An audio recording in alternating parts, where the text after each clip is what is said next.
आज का प्रातः क्लास है 2 अक्टूबर 1968। रूहानी जादूगर बैठ रूहानी बच्चों को जो बाप से तीखे जादूगर हैं उन तीखे जादूगर बच्चों को समझाते हैं।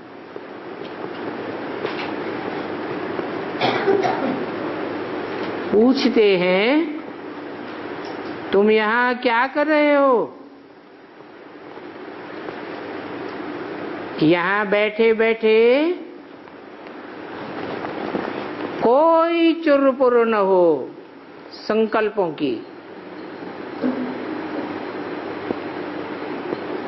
बाप अथवा साजन सजनियों को युक्ति बताए रहे हैं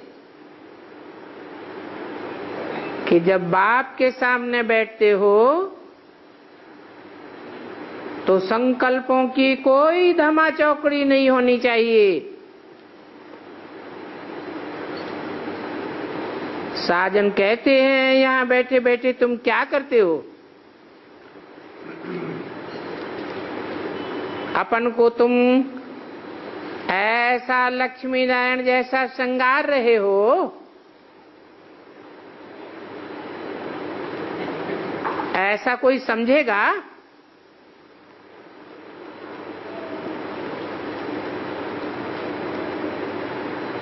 हाँ, सब बैठे तो हैं नंबरवार पुरुषार्थ अनुसार। तो बाप कहते हैं यहाँ श्रृंगारी बनना है।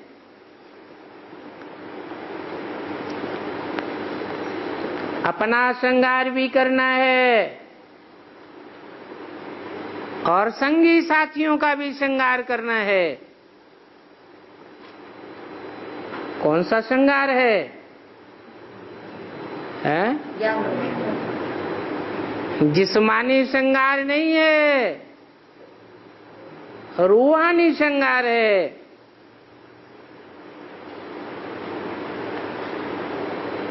तुम्हारी एम ऑब्जेक्ट ही ये है। भविष्य में पुरी में जाने के लिए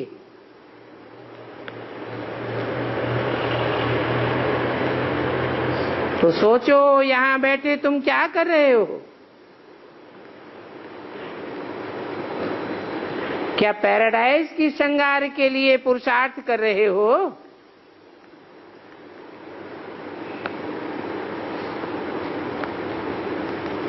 इस श्रृंगार के लिए क्या कहेंगे?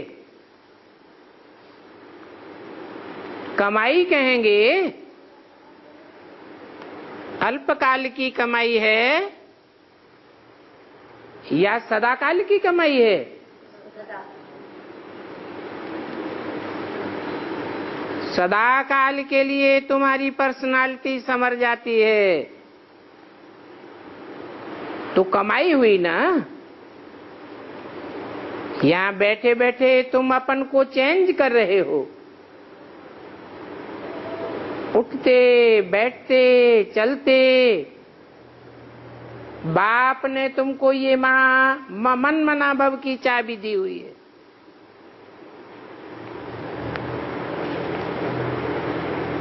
इस चाबी को लगाने के सिवाय और कोई भी फालतू बातें सुना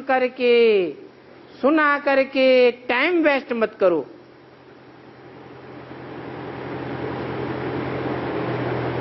तुम अपने श्रृंगार में लगे रहो। दूसरा करता है वा नहीं करता है, इसमें तुम्हारा क्या जाता है? तुम अपने पुरुषार्थ में तल्लीन बने रहो।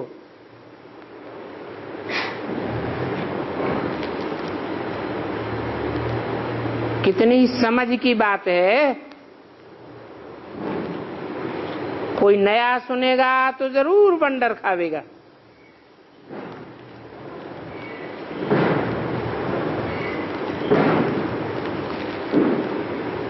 तुम्हारे में भी कोई तो अपना श्रृंगार कर रहे हैं और कोई तो और ही बिगाड़ रहे हैं।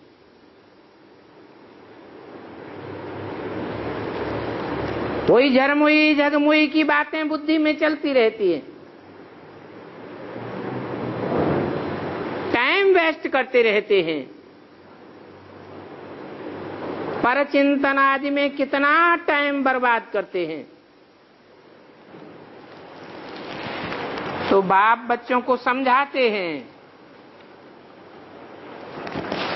तुम सिर्फ आपन को देखो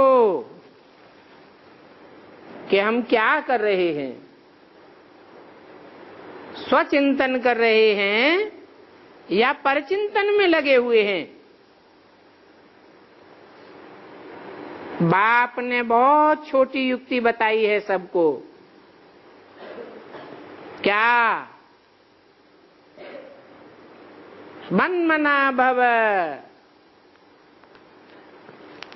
अपने मन को मेरे मन में तिरोहित कर दे। बस ये एक ही अक्षर बस है।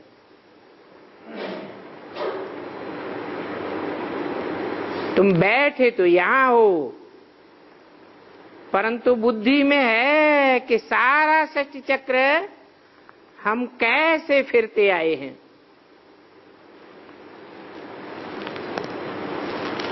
अभी हम फिर से विश्व का श्रृंगार बन रहे हैं। तो सोचो तुम कितने पद्मा पदम भाग्यशाली हो। यहां बैठे बैठाए तुम कितना कार्य करते हो।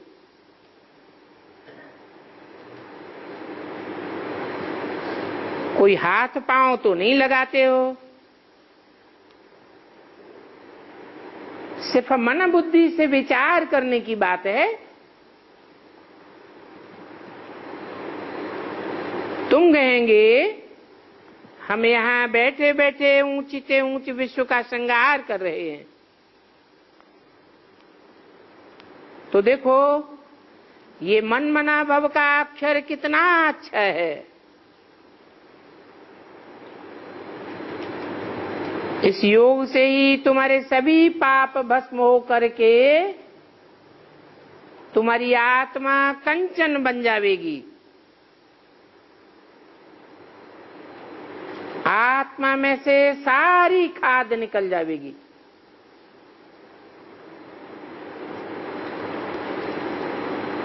फिर देखो तुम्हारी आत्मा कितनी शोभनी को हो जाएगी। अभी तो आत्मा पतित है तो शरीर भी पतित है।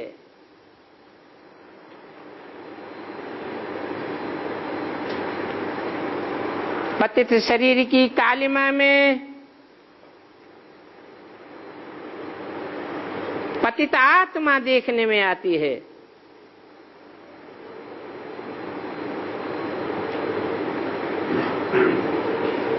पावन बनेंगे तो देवताओं मिसल तुम्हारे वाइब्रेशन से, दृष्टि से दिव्यता झलकने लगेगी। तो कमाल है ना। अभी देखो शरीर की हालत कैसी है, फिर तुम्हारी आत्मा और काया दोनों कंचन बन जाएगी। तो अपन को ऐसा श्रृंगार करना है और साथ साथ दैवी गुण भी धारण करने हैं। बाप को याद करने की बात है। सिर्फ एक बाप को याद करते रहो तो तुम्हारा सारा श्रृंगार बदल जाएगा।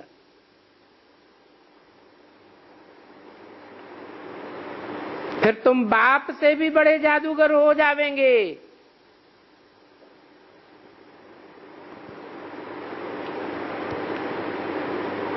गायन है ना पारस पत्थर का, तुम पारसनाथ बन जावेंगे। कोई को भी आंख से स्पर्श करेंगे अर्थात देखेंगे, कोई तुम्हारे दो बोल सुनेंगे, थोड़ा भी संपर्क संसर्ग में आवेंगे, संबंध में आवेंगे तो बदल जावेंगे। तो तुम बड़े जादूगर हुए ना।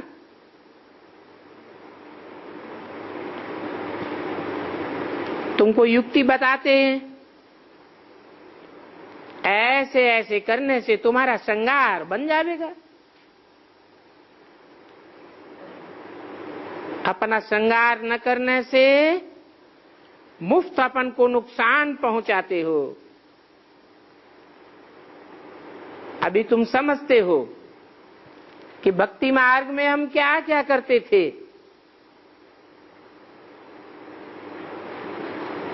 सारा श्रृंगार ही बिगाड़ कर क्या बन पड़ा है।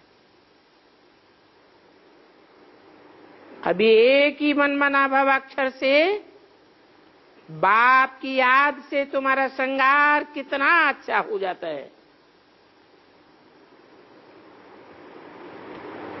तो देखो बाप बच्चों को कितना अच्छी रीति समझा कर रिफ्रेश करते हैं। यहां बैठे तुम क्या करते हो? याद की यात्रा में बैठे हो। अगर यहां बैठे भी कोई का ख्याल और तरफ जाता होगा तो उनका श्रृंगार थोड़ा ही बनेगा।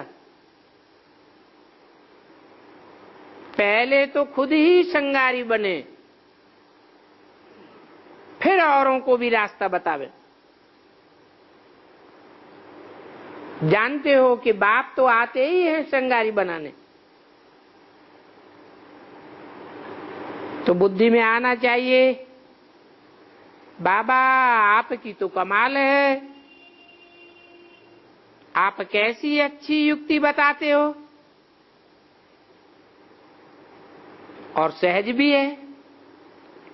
उठते बैठते चलते हमको अपना श्रृंगार करना है। कोई तो ऐसे हैं जो अपना श्रृंगार करके फिर औरों का भी श्रृंगार करने लग पड़ते हैं। कोई तो अपना भी नहीं करते और दूसरों का भी श्रृंगार बिगाड़ देते हैं। ऐसे ऐसे संग के रंग में लाते हैं। फालतू कर्म करके, फालतू बातें सुना करके उनकी अवस्था को ही बिगाड़ देती है।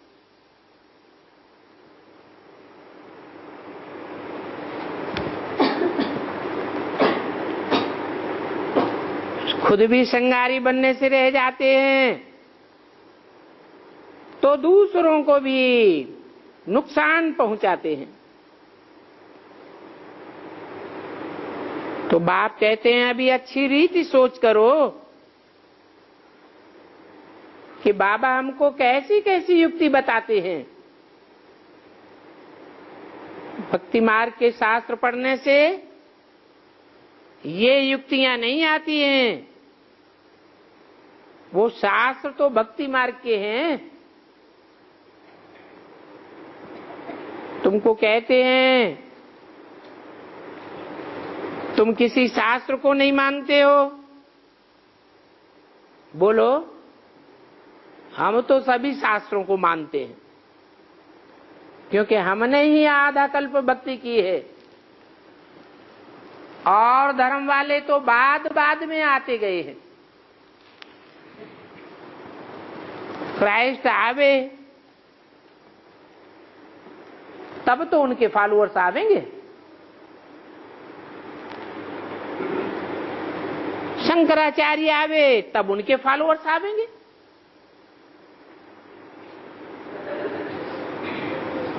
हम तो पूरा आधा कल्प भक्ति की है।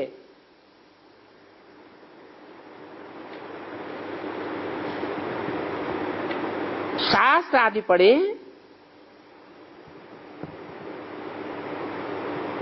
तो बताओ हम में से कौन ऐसा है जो शास्त्रों को नहीं मानता? क्यों? क्योंकि रात होती है तो दिन भी होता है, दिन होता है तो रात भी होती है। ब्रह्मा का दिन और ब्रह्मा की रात गाई हुई है। ब्रह्मा के दिन में सोजरा होता है, ब्रह्मा भी सोजरे में होगा तो ब्राह्मण भी सोजरे में होते हैं। ब्रह्मा की रात होती है तो ब्राह्मण भी अंधेरे में आ जाते हैं। तो हम तो शास्त्रों को भी मानते हैं। ये बेहद का दिन और बेहद की रात है।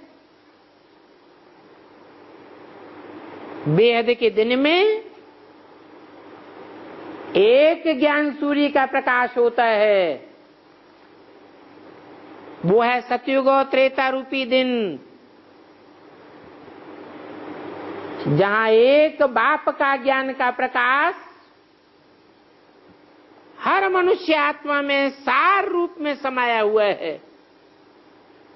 क्या है सार? मैं आत्मा ज्योति बिंदु। हर सेकंड ये सार समाया हुआ है।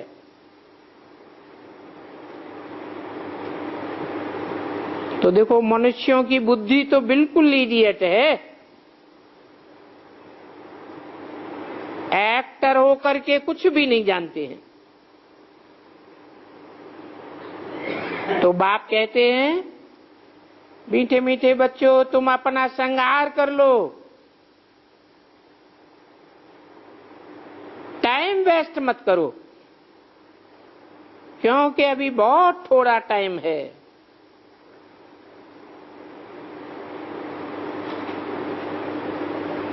समय की इस गुह्य गति को समझने के लिए बड़ी विशाल बुद्धि चाहिए।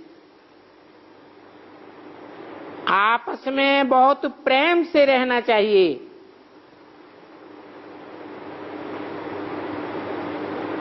तुम्हारा टाइम मोस्ट वैल्यूबल है, क्योंकि तुम ही कौड़ी से हीरे जैसे बनते हो। और धर्म वाले अथवा उनके फॉलोअर्स तो हीरा बनते ही नहीं है।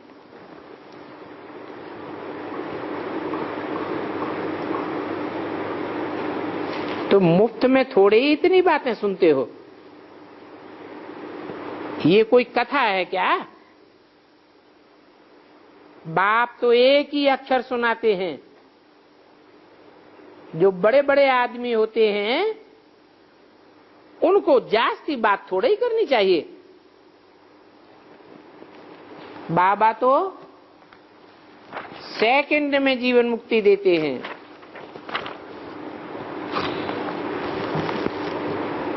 दो 1068 की वाणी का दूसरा पेज। तो ये बच्चे हैं सबसे ऊंच श्रृंगार वाले। इतने ऊंच श्रृंगार वाले हैं तो इनकी निशानी क्या है? संगम युग में ही ऐसे ऊंच श्रृंगार वाले बनते हैं। तो भक्ति मार्ग में कोई निशानी भी होगी।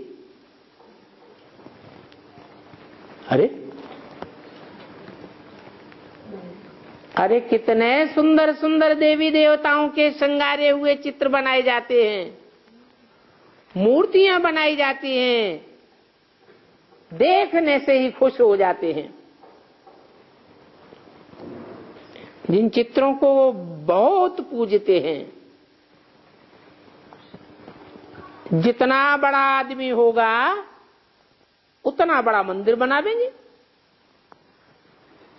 और उनके बड़े बड़े श्रृंगार करेंगे।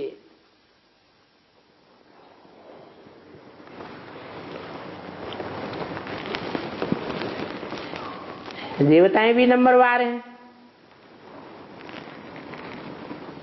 कितने देवता माने जाते हैं? 33 करोड़ देवताओं की मान्यता है। एक से एक बढ़कर के छबीले, श्रृंगारे हुए, परंतु सबसे जास्ती श्रृंगार किसका है? यानी लक्ष्मी नारायण का। विष्णु का श्रृंगार कितना करते हैं?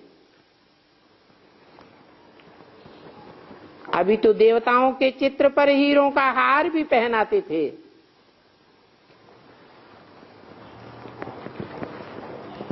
आगे ऐसा करते थे। बाबा को तो बहुत अनुभव है। बाबा ने खुद भी हीरों का हार बनाया था लक्ष्मी नारायण के लिए। वास्तव में तो इन्हों की जैसी पहरवाइश यहां तो कोई बनाए भी नहीं सकता। और तुम अभी बनाए रहे हो, वो भी नंबरवार पुरुषार्थ अनुसार बनाते हो। तो बाप समझाते हैं, बच्चों अभी अपना टाइम वेस्ट मत करो। न अपना टाइम वेस्ट करो, न दूसरों का टाइम वेस्ट करो। बाप युक्ति बहुत सहज बताते हैं। मुझे याद करो तो तुम्हारे पाप कट जाएंगे। पक्का कर लो कि याद बिगर इतना श्रृंगार हो नहीं सकेगा।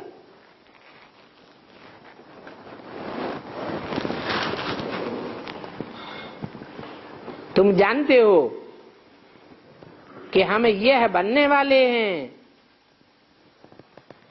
तो इसके लिए दैवी स्वभाव धारण करना है। इसमें कहने की भी दरकार नहीं रहती है, परंतु पत्थर बुद्धि होने के कारण सारी बातें समझानी पड़ती है। ऐसे तो ये समझाना है 1 सेकंड की बात। बाप कहते हैं, मीठे मीठे बच्चों, तुम अपने पाप को भूलने से कितना श्रृंगार खत्म कर देते हो। बाप तो कहते हैं, चलते फिरते उठते बैठते अपना श्रृंगार करते रहो।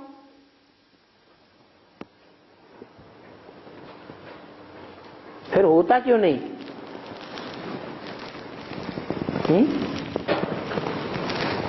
चलते फिरते उठते बैठते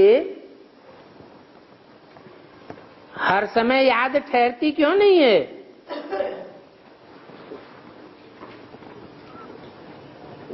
अरे, क्योंकि माया भी अपोजिशन करती है। ये माया क्या चीज है?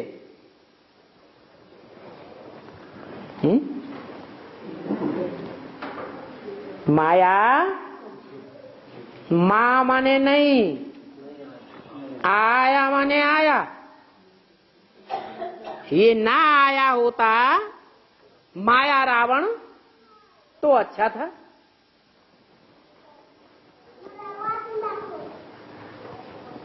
अब माया या तो कोई पुरुष के रूप में आती है, या तो कोई स्त्री चोले के रूप में आती है, या तो कोई पदार्थ के रूप में आती है। ये बार बार क्यों आती है? हमारा बुद्धियों को क्यों तोड़ती है?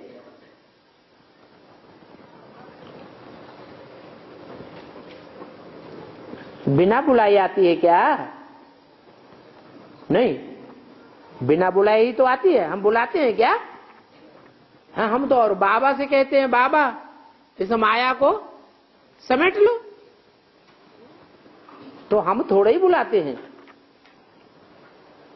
बिना बुलाए आती है कि बुलाने से आती है? बिना बुलाए आ जाती है। क्यों? पूर्व जन्मों में 63 जन्मों में उन मायावी आत्माओं को हमने आवाहन नहीं किया था, है? कोई दूसरे का आवाहन किया हुआ हमारे पास आ जाते हैं। अरे संग का रंग किसने लिया? हमने अपनी स्वेच्छा से लिया, यही तो कहेंगे। तो प्रत्यक्ष रूप में हम भला आवाहन नहीं करते हैं, परंतु 63 जन्मों की हमारी ही कमजोरी है,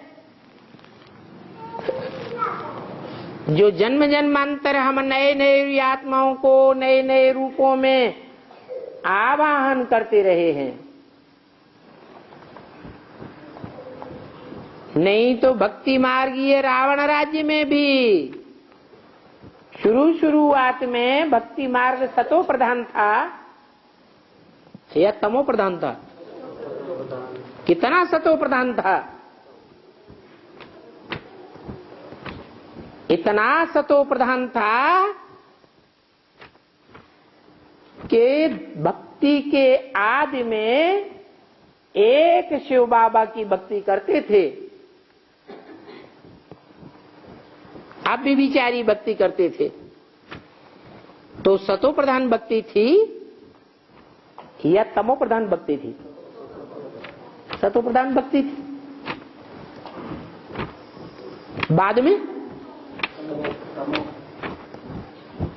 बाद में एक की जगह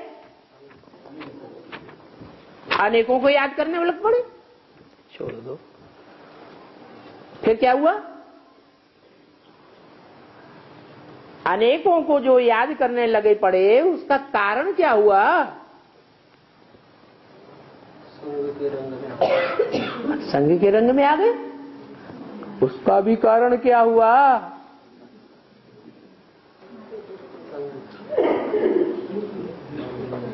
ढेर के ढेर लोगों के संग के रंग में 63 जन्म में आए, इसका भी कारण क्या हुआ?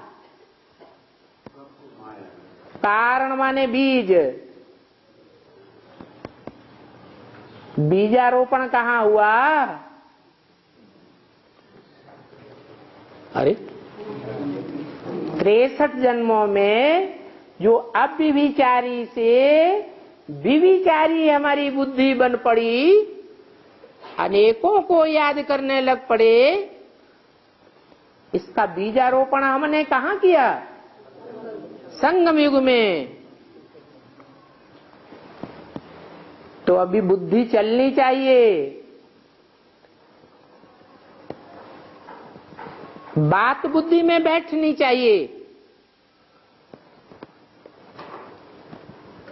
क्या हम दूसरों से भी कहते हैं कि बाप आया हुआ है? वो बाप सर्वव्यापी नहीं है।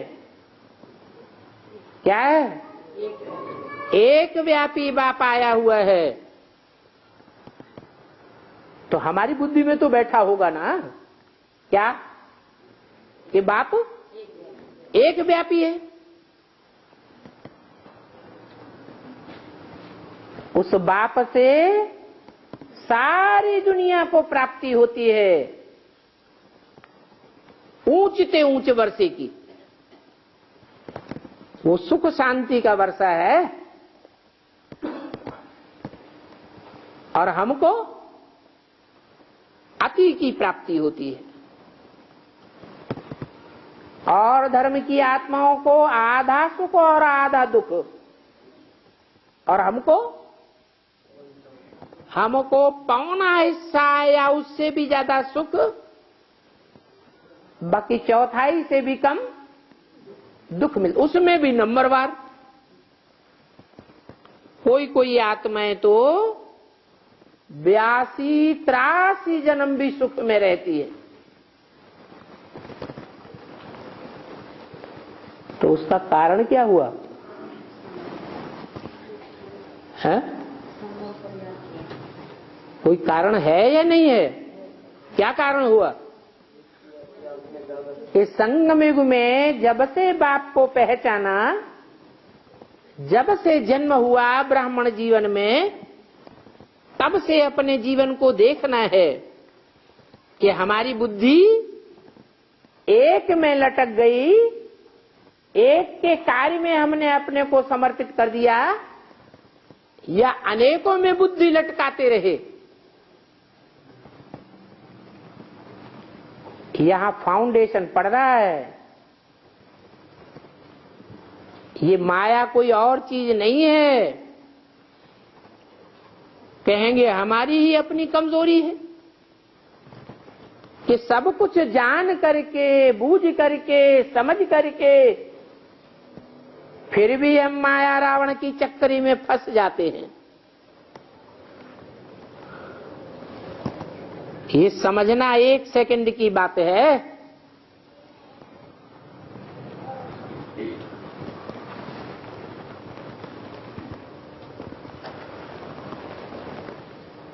माया कोई कम नहीं है,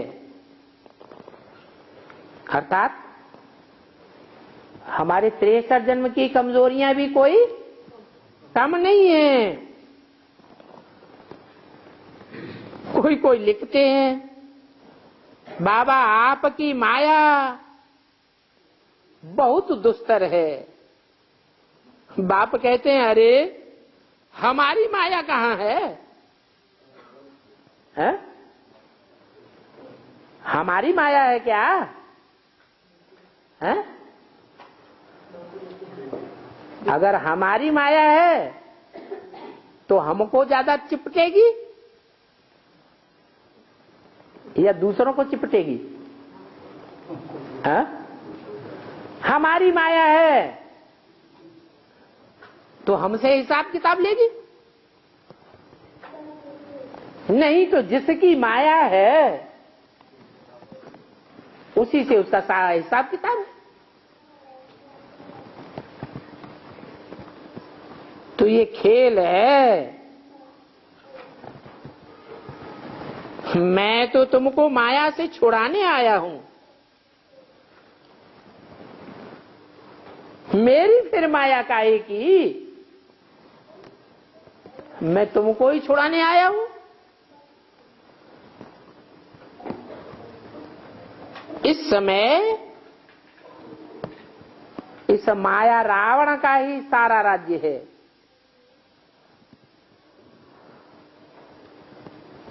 तो बाप समझाते हैं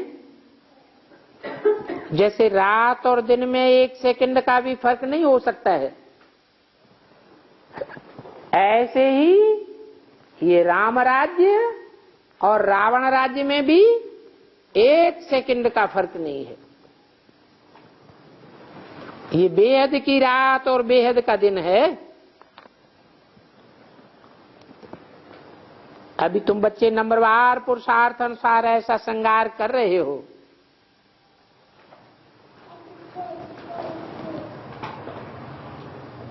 परंतु बाप कहते हैं बच्चे तुमको चक्रवर्ती राजा बनना है।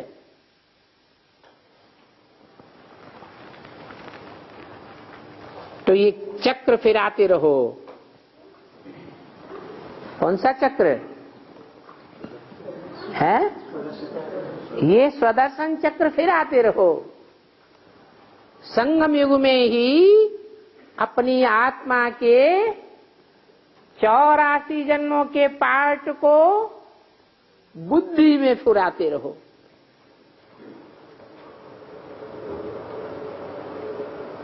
पास्ट का पुरुषार्थ, वर्तमान का पुरुषार्थ और पास्ट और वर्तमान के हिसाब से आने वाले भविष्य का पुरुषार्थ हमारे 84 जन्मों को डिक्लेयर करने वाला है। बल ग्रह से व्यवहार में रहो।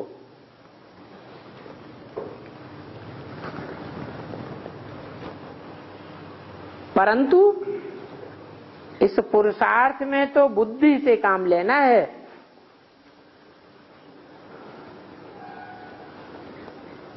आत्मा में मन बुद्धि है ना, यहाँ बाप के पास तुमको बाहर का कोई गोरख धंधा नहीं है। यहाँ तो तुम आते ही हो अपन को श्रृंगार करने के लिए, रिफ्रेश होने के लिए। बाप पढ़ाते तो सभी को एक जैसा है। यहाँ बाप के पास आते हैं नए नए पॉइंट्स सन्मुख सुनने के लिए, फिर घर जाते हैं तो जो कुछ सुना वो बाहर ही रह जाता है।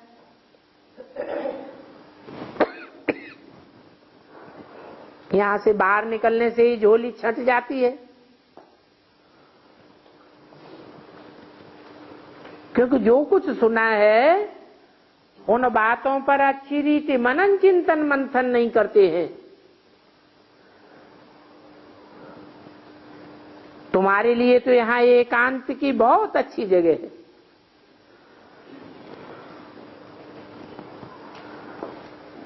बाहर में तो खटमल फिरते रहते हैं। क्या नाम दिया है? ये क्या होता है? कीड़ा होता है। खट माने खाट और मल माने गंध। ये सतयुग में होता है क्या? सतयुग में खटमल नहीं होते हैं। कहाँ होते हैं? कलयुग में और ही जास्ती होते हैं। तो बाहर की दुनिया में तो खटमल फिरते रहते हैं, जो एक दूसरे का खून ही पीते रहते हैं। तो देखो, वर्तमान संगम युग में जो मौजों का युग है, इसमें खून पीने वाले तो तुम्हारे चारों ओर नहीं बैठे हुए हैं। तुम्हारे संकल्पों का खून तो नहीं पी रहे हैं। संकल्प शक्ति बाप की याद में लग रही है, या और खटमल हैं जहां बुद्धि जा रही है। खटमल काटता है तो बुद्धि रूपी हाथ कहां चला जाता है? हैं? खटमल के पास चला जाता है ना। तो बाप बच्चों को समझाते हैं, ये तुम्हारा टाइम मोस्ट वैल्यूबल है।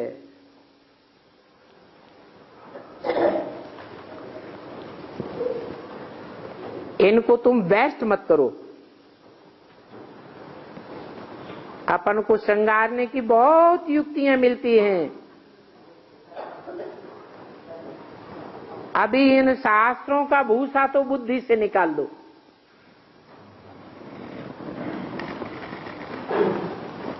क्या शास्त्रों में क्या भरा हुआ है? सारा ही भूसा है।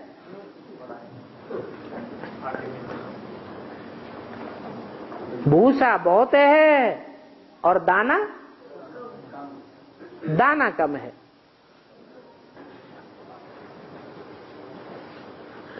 तो भूसा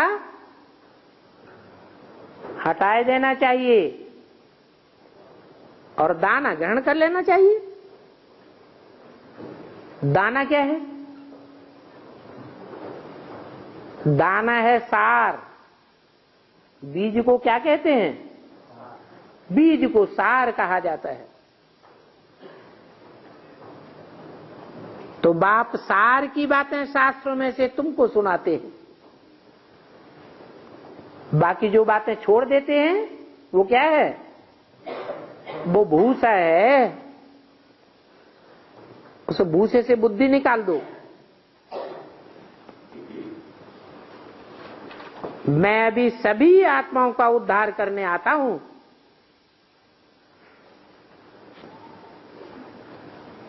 और तुमको तो विश्व की बादशाही देने आता हूं। तो अब मुझ बाप को याद करो। कोई भी काम काज करते भी बाप को याद करते रहो।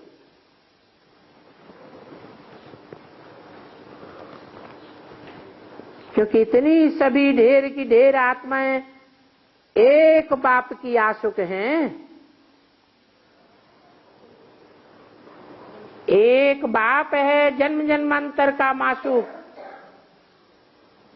और इतनी ढेर आत्माएं हैं आशुक।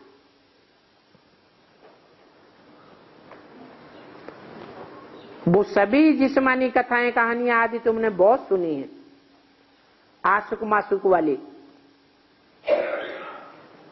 फिल्मों में भी क्या दिखाते हैं? आशुक माशुक की कथाएं कहानियां बैठ बैठ बनाई। अभी बाप कहते हैं वो सब कथा कहानियां फिल्म आदि भूल जाओ, भक्ति मार्ग में तुमने मुझे याद किया और प्रतिज्ञा भी की कि हे भगवान जब आप आवेंगे तो हम आपके ही बनेंगे।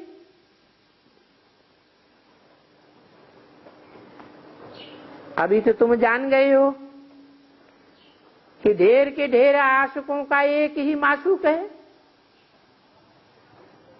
भक्ति मार्ग में तो कोई भी उनको नहीं जानते हैं। क्या कहते हैं? नहीं जानते हैं। उसका कारण क्या है? सर्वव्यापी समझ लेते हैं।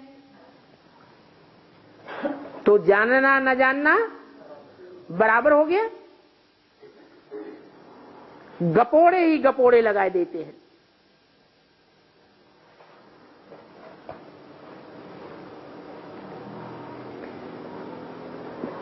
शास्त्रों में ही लिखा हुआ है, वेद की ऋचाओं में ही लिखा हुआ है कि हे भगवान हम पहले तुम्हें सर्वव्यापी नहीं मानते थे, अब सर्वव्यापी मानते हैं।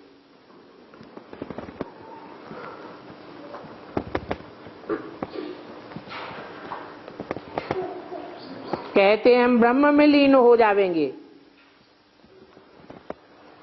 ये सभी फालतू बकवास करते रहते हैं।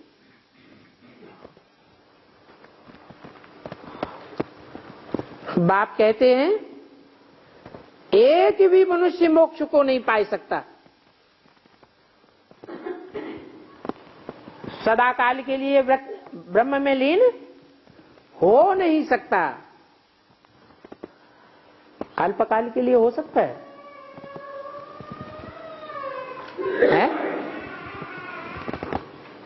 ब्रह्म में अल्पकाल के लिए लीन हो सकता है।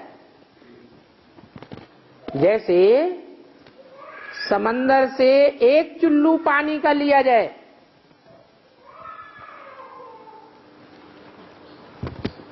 वो समंदर का अंश है, और चुल्लू पानी को पानी में समंदर में मिलाए दिया जाए तो लीन हो जाता है या नहीं?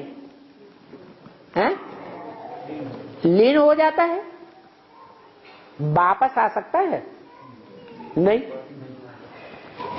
वो मिसाल देते हैं जड़ सागर का और उसमें से लिए हुए चुल्लू भर पानी का।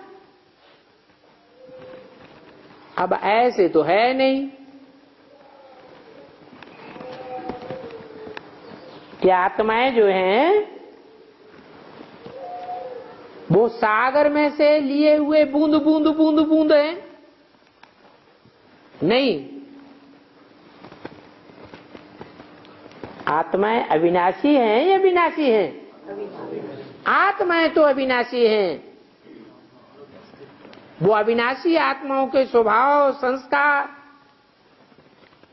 जो 5000 वर्ष के ड्रामा उनमें भरा हुआ है, पार्ट भरा हुआ है, वो विनाश हो नहीं सकता। तो लीन होने का तो सवाल ही नहीं होता। ब्रह्मलोक में आत्माएं जाकर के विराजमान तो होंगी, परंतु लीन नहीं होंगी। इसलिए बाप कहते हैं अभी सिर्फ एक अलफ को याद करो। ये नहीं कहा बिंदु को याद करो। किसको याद करो? बिंदु याद करना है तो अपनी आत्मा रूपी बिंदु को याद करो। ये आत्मा रूपी तुम्हारी बैटरी है। बैटरी जन्म जन्मांतर का पार्ट बजाते बजाते सुख भोगते भोगते खाली हो गई है। इसको भरपूर करना है तो उस ज्योति बिंदु को याद करो जिसका नाम सदाशिव है, जिसका नाम कभी बदलता नहीं है। उसकी आत्मा का ही नाम शिव है। वो सदैव कल्याणकारी है। वो कल्याणकारी बाप शिव इस सृष्टि में जब आता है तो सर्वव्यापी होकर नहीं आता है, एक व्यापी होकर आता है। उसे एक व्यापी बाप को याद करो तो तुम्हारी बैटरी चार्ज हो जाएगी। इसलिए कहते हैं अलफ को याद करो, बे पे टे ते से को नहीं याद करो। बिंदु को याद नहीं करना है। बिना शरीर के बिंदु चैतन्य है या जड़ है? जड़वत है। तुम्हें तो चैतन्य आत्मा का पार्ट बजाना है तो तुम्हारा ये श्रृंगार हो जाएगा। अभी तुम ये लक्ष्मी नारायण जैसे बन रहे हो तो तुमको स्मृति में आया कि अनेक बार हमने ये श्रृंगार किया है। कल्प कल्प बाबा आवेंगे और बाबा हम आपसे ही सुनेंगे, आपके सिवाय और कोई की भी बात नहीं सुनेंगे। कितनी गुही गुही पॉइंट्स बताता हूं। बाप ने कितनी अच्छी युक्ति बताई है। हम तो बारी जावेंगे ऐसे बाप पर। और ये भी जानते हो कि दुनिया में जो आशुक माशूक होते हैं वो सभी एक जैसे वफादार होते हैं कि नंबरवार होते हैं? नंबरवार होते हैं। एक जैसे तो नहीं हो सकते। और ये तो सभी आत्माओं का एक ही माशूक है।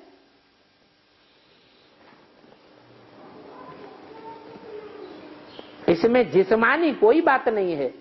इसमें रूहानी माशूक में जिस्मानी कोई लक्षण देखने में नहीं आवेगा। और पुरुषोत्तम संगम युग पर ही बाप आते हैं जबकि ये युक्ति बताते हैं। कहते हैं कहां भी जाओ, खाओ पियो, घूमो फिरो, नौकरी करो, सिर्फ अपना श्रृंगार करते रहो। क्योंकि सभी आत्माएं आशुक हैं एक माशूक की। सब उनको ही याद करते हैं। सब उनको याद करते हैं, हैं? करते हैं? कहाँ याद करते हैं? सब थोड़ा थोड़ा याद करते हैं, नंबरवार याद करते हैं। हाँ, संगम युग में एक टाइम ऐसा आवेगा जरूर कि सभी आसुक आत्माएं उस एक मासूक बाप को याद करेंगी और कुछ भी उनको याद नहीं आवेगा।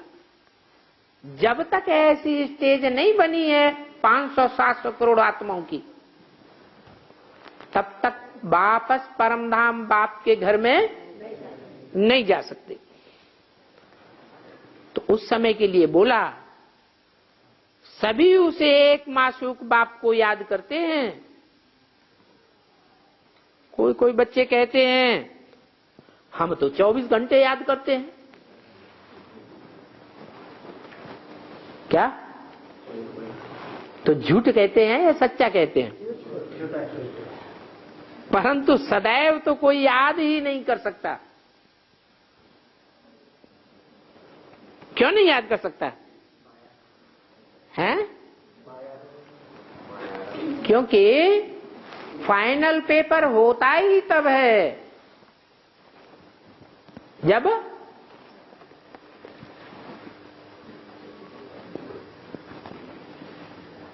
एक एक ग्रुप का होता है या सबका इकट्ठा होता है? हैं? ग्रुप्स बने हुए। तो जो जिस कक्षा का स्टूडेंट है उसका फाइनल एग्जाम होता है तो याद करने लग पड़ते हैं। परंतु अभी कोई 24 घंटे याद नहीं कर सकते। बहुत में बहुत 2-2.5 घंटे तक लिखते हैं। अगर कोई जास्ती लिखते हैं तो बाबा इस बात को मानता ही नहीं है। क्यों नहीं मानता है? बाबा को मान लेने में क्या मुसीबत आती है? अरे कोई दूसरा बोलता है हम 24 घंटे याद में रहते हैं तो उसे अपनी मस्ती में रहने दो। बाबा को मानने में क्या मुसीबत है? नंबर डिक्लेयर हो चुका है। हाँ, क्योंकि बाप कहते हैं मैं जिस तन में आता हूं उसका नाम ब्रह्मा रखता हूं। तो पहले तो ब्रह्मा, बाद में नंबरवार ब्राह्मण बच्चे। तो बाप कहते हैं कि तुम दूसरों को स्मृति नहीं दिलाते हो तो कैसे समझें तुम याद करते हो?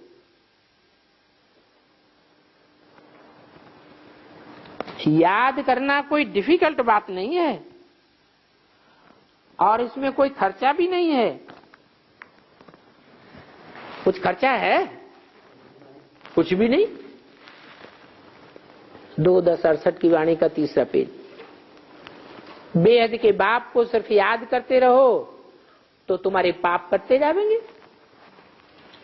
दैवी गुण भी धारण करने हैं, क्योंकि पतित तो कोई आत्मा शांति धाम व सुख धाम में जा ही नहीं सकती। बच्चों को कहते हैं सभी अपन को भाई भाई समझो। अभी 84 जन्मों का पार्ट पूरा होता है। ये पुराना चोला छोड़ने का है। ड्रामा देखो कैसा बना हुआ है।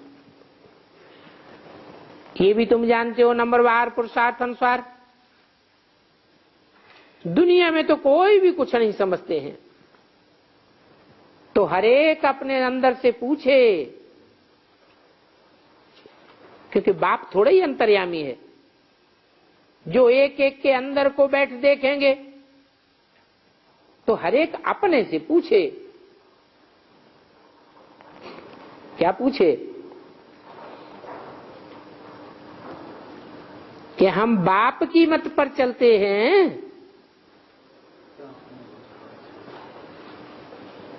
जितना जितना बाप की मत पर चलते हैं उतना उतना श्रृंगार भी अच्छा होगा। अगर बाप की मत को डिसऑबे करते हैं,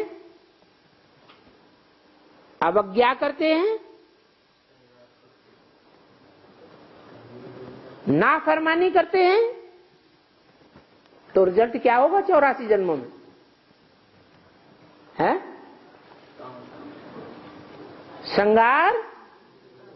श्रृंगार बिगड़ जाएगा। क्योंकि जब नाफरमानी करते हैं बाप के सामने, तो देवान आता है या नहीं आता है? अपना देह अहंकार आ जाता है। तो बाप 5 विकारों में से 4 विकारियों को तो पूरा ही माफ कर देते हैं, लेकिन अहंकारी को माफ ही नहीं होती है। सारा श्रृंगार बिगड़ जाएगा।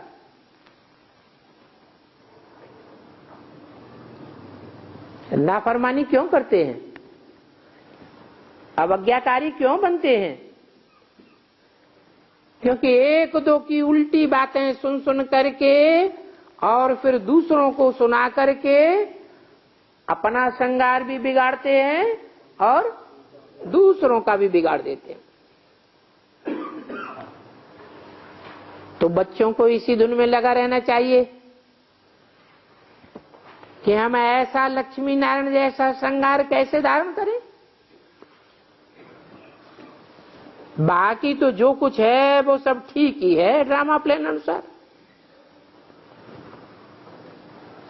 पुरुषार्थ करने के लिए क्या चाहिए?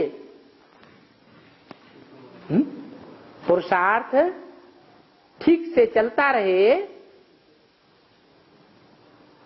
अच्छे से अच्छा भी चल सकता है, मीडियम भी चल सकता है, लेकिन उसके लिए वो खास बात क्या है जो चाहिए, जिसके बगैर पुरुषार्थ होना मुश्किल है, जिसकी गारंटी भी बाप ने दी हुई है। हाँ,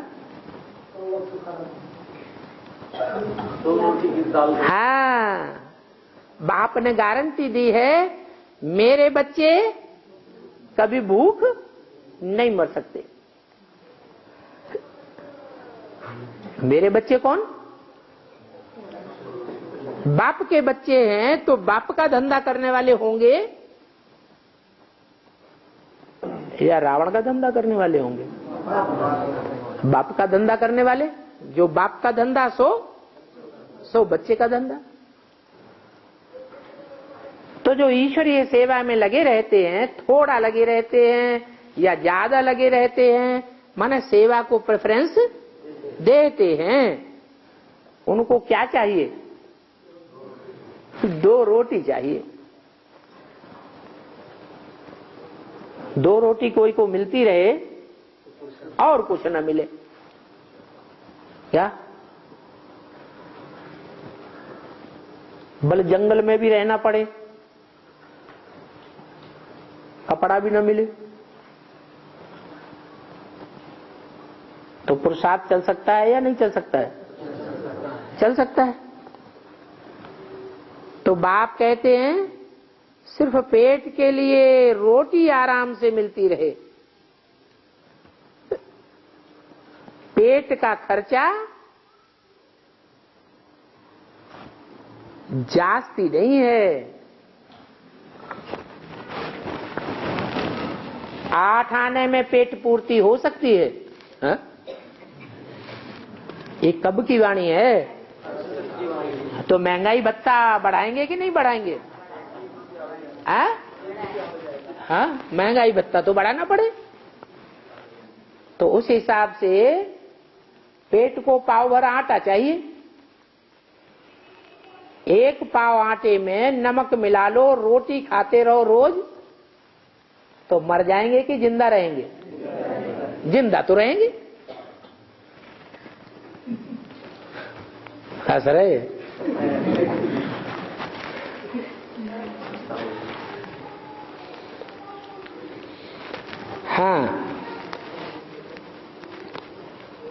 बल लोक का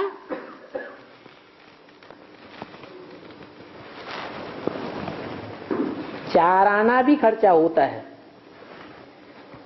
उस समय कोई होंगे ऐसे लोग जिनका 4 आना भी खर्चा होता है। क्या खाते हैं? सिर्फ 2 रोटले और लाल मिर्ची,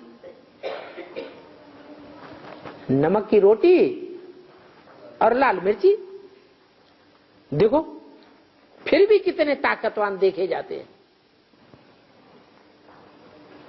बूढ़ी बूढ़ी माइयां भी कितना बोझ उठाती हैं।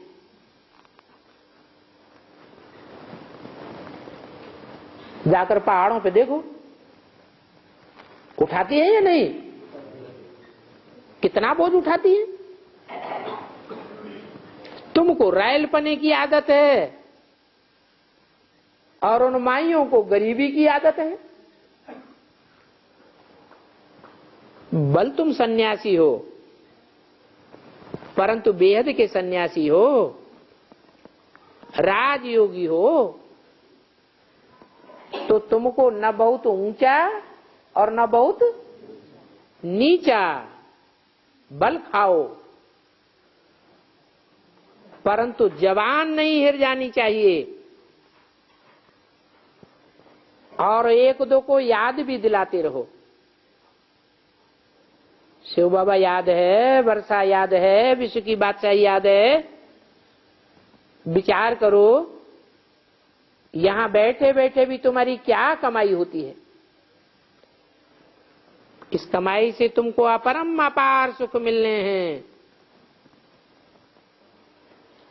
काहे से? सिर्फ याद की यात्रा से। और कोई तकलीफ नहीं है। भक्ति मार्ग की रात में मनुष्य देखो कितने धक्के खाते हैं।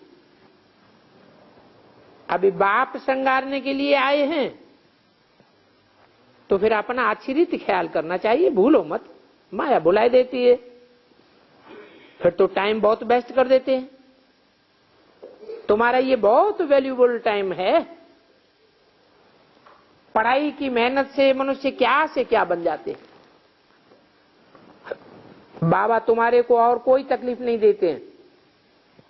सिर्फ कहते हैं बाप को याद करो, बस। कोई किताब आदि भी उठाने की दरकार नहीं। बाबा कोई किताब उठाते हैं क्या? बाप कहते हैं मैं आकर के इस प्रजापिता ब्रह्मा द्वारा तुमको अडॉप्ट करता हूं, क्योंकि प्रजा है इतनी तो प्रजापिता भी चाहिए, मुख वंशावली तो चाहिए ना। वंशावली भी होंगी। बच्चे एडाप्टेड होते हैं तो बाप का वर्षा तो मिलने का ही है। तो बाप ब्रह्मा द्वारा एडाप्ट करते हैं, इसलिए उनको माता कहा जाता है। ये भी जानते हो बाप को आना जरूर है और उनका एक्यूरेट आना है। एक्यूरेट टाइम पर आते हैं और अपने एक्यूरेट टाइम पर ही जावेंगे। दुनिया को तो बदली होना ही है। शास्त्रों में तो कुछ भी लिख दिया है, तो किसी की बुद्धि में भी नहीं आता है। बोलते हैं क्या सभी शास्त्र झूठे हैं? क्या व्यास भगवान झूठे थे? अरे भगवान कौन है ये भी विचारों को पता नहीं है। जबकि व्यास भगवान है तो फिर भगवान को पत्थर बित्थर सर्वव्यापी क्यों कह दिया? बिल्कुल ही अकल चट्ट खाते में चली गई। अभी बाप तुमको कितना अकल देते हैं तो बाप की मत पर चलना पड़े। स्टूडेंट्स जो पढ़ते हैं वो ही उनकी बुद्धि में चलता है। तुम भी ये संस्कार ले जाते हो। जैसे बाप के संस्कार हैं तुम्हारी आत्मा में भी वैसे ही संस्कार होने चाहिए। फिर जब यहां से जावेंगे तो वो ही पार्ट रिपीट होता रहेगा, नंबरवार पुरुषार्थ अनुसार। तो अभी अपने दिल से पूछो तो हमने कितना पुरुषार्थ किया है बाप को याद करने का, अपन को संगारने का। टाइम वेस्ट तो नहीं करते हो। बाप सावधान करते हैं वाहियात बातों में, कहां भी अपना टाइम मत गवाओ। बाप की श्रीमत पर सदैव कायम रहो, मनुष्य मत पर न चलो, मन मत पर न चलो। तुमको ये पता थोड़ा ही था कि हम पुरानी दुनिया में हैं। बाप ने बताया तो तुमने जाना। इस पुरानी दुनिया में कितने अपरम अपार दुख हैं, वो भी ड्रामा अनुसार पार्ट मिला हुआ है। ड्रामा अनुसार अनेक अनेक विघ्न भी पड़ते रहते हैं। बांदेलियां कितना पुकारती हैं, बाबा हमको इनसे छोड़ाओ। अब कोई एक द्रौपदी की बात थोड़े ही है, न उनको कोई 5 पति थे जो नगन करते। ये बातें तो शास्त्रों में बैठ बनाई है, बाकी ऐसे है थोड़े ही। सभा में कोई थोड़े ही किसी को नगन कर सकता है। जुआ आदि की बातें भी शास्त्रों में लिखने से मनुष्य जुआ खेलना सीख गए। तो बाप समझाते हैं ये ज्ञान और भक्ति का खेल है, वंडरफुल ड्रामा है। इतनी छोटी सी आत्मा में सारा अविनाशी पार्ट मुदा हुआ है, और वो पार्ट कब घिसता भी नहीं है। कितनी वंडरफुल बात है। अच्छा, मीठे मीठे रूहानी बच्चों को रूहानी बाप और दादा का याद प्यार गुड मॉर्निंग। रूहानी बच्चों को रूहानी बात याद।